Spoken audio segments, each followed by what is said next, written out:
بسم اللہ الرحمن الرحیم۔ کہا جاتا ہے کہ ہر کامیاب اور نیک انسان کو اللہ پاک شہادت کا رتبہ عطا فرماتا ہے۔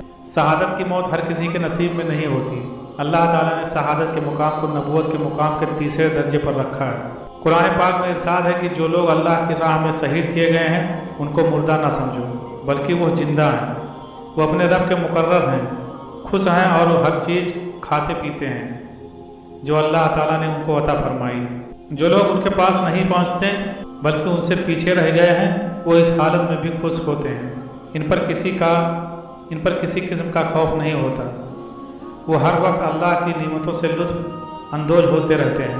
اللہ تعالیٰ ایمان والوں کا اجر ضائع نہیں فرماتا۔ اس آیت کریمہ کو اس وقت کافر بھی مان گئے تھے جب مسلمانوں کے عظیم لیڈر صدام حسین کی قبر کھولی گئی تھی، تو دیکھنے والے سب کے سب حیران رہ گئے کہ صدام حسین کی لاش 12 سال بعد بھی ویسے کی ویسی ہی تھی جیسے دفن کی گئی تھی۔ پہلے بات کرتے ہیں کہ صدام حسین جیسے عظیم لیڈر کو پھانسی کیوں دی گئی۔ ایک دفعہ ایک عورت روتی ہوئی صدام حسین کے پاس آئی۔ وہ عورت اپنی مظلومانہ داستان سنانے لگی جس کے ساتھ فلسطین میں اسرائیلی فوجیوں نے جنا کیا تھا۔ اس عورت کی دکھ بھری داستان سن کر صدام حسین نے اسرائیلی حکومت کو خط لکھا کہ 10 دن کے اندر اپنے وہ 10 فوجی ہمارے حوالے کرو جنہوں نے اس لڑکے سے جنا کیا ہے۔ اگر ایسا نہ کیا گیا تو میں اسرائیل پر حملہ کر دوں گا۔ چنانچہ ایسا ہی ہوا۔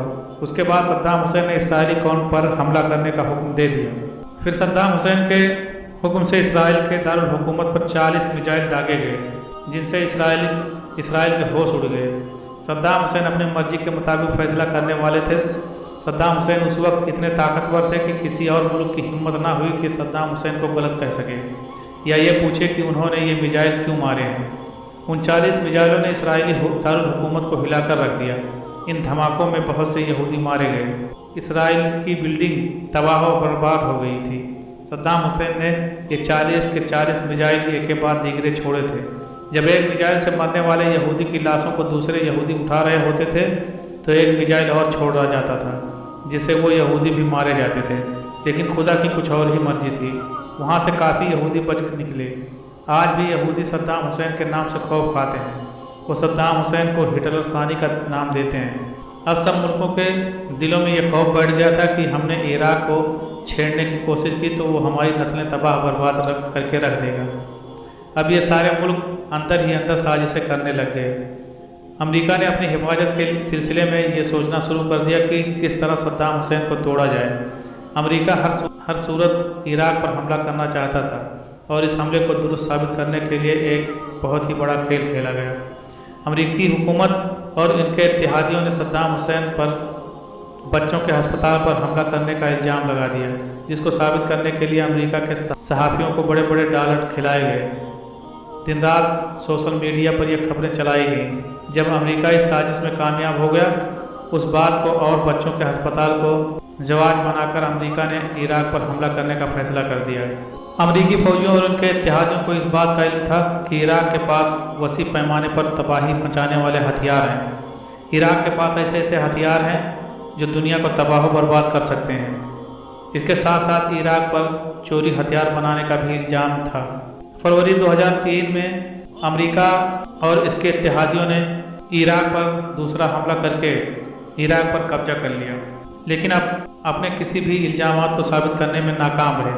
لیکن امریکہ اور اس کے اتحادیوں کی فوجیں اپنے تحفظ کرنے میں کامیاب ہو گئے۔ اس قبضے کے بعد 14 دسمبر 2003 میں صدام حسین کو گرفتار کیا گیا۔ اس کے بعد صدام حسین پر 148 افراد کے قتل کا الزام عائد کر دیا گیا۔ عراق پر صدام حسین کے مقدمے کی زیر سماعت کا آغاز کیا گیا۔ صدام حسین نے اس عدالت کو امریکی قبضے کا ہتھیار قرار دیا۔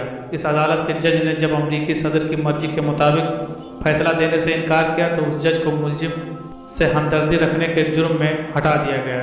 اس کی جگہ ایک نیا جج مقرر کر دیا گیا۔ اس جج نے مقدمے کی سماعت کی۔ صدام حسین امریکی تحویل میں رہے۔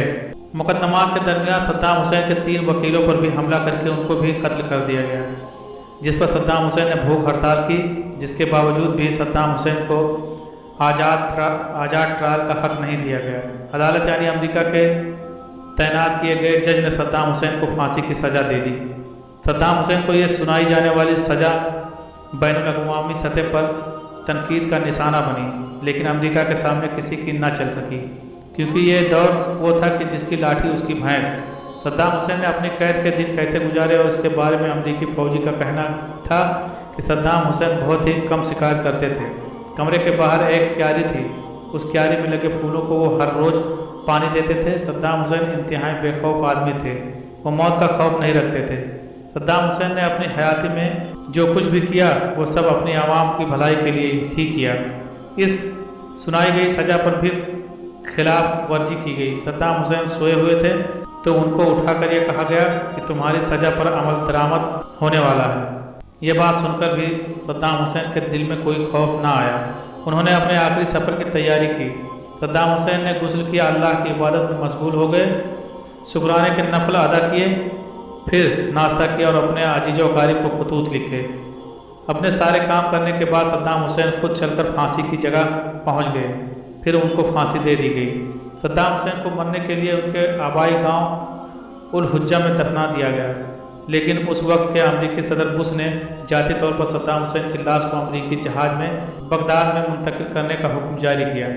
لہٰذا اس کام کے لیے جب ان کی قبر کو کھولا گیا تو وہاں موجود مسلمان اور امریکی اور ڈھیروں غیر ملکی صحافی یہ دیکھ کر حیران رہ گئے کہ صدام حسین کی لاش بالکل صحیح سلامت قبر میں موجود تھی، جس کو دیکھ کر سب اللہ اکبر پکار اٹھے۔ اس کے بعد ان کی لاش کو وہاں سے نکال کر منتقل کر دیا گیا۔ یہ بھی کہا جاتا ہے کہ ایک مقامی مسلح گروپ الحسد رصادی کے مطابق صدام حسین کے مقبرے کو اس وقت ایک ایرانی حملے میں تباہ کر دیا گیا تھا، جب داعش کی جانب سے اس کی چھت پر نشانہ بازوں کی ڈیوٹی لگا دی گئی، اس لیے ان کی میت نکالی گئی۔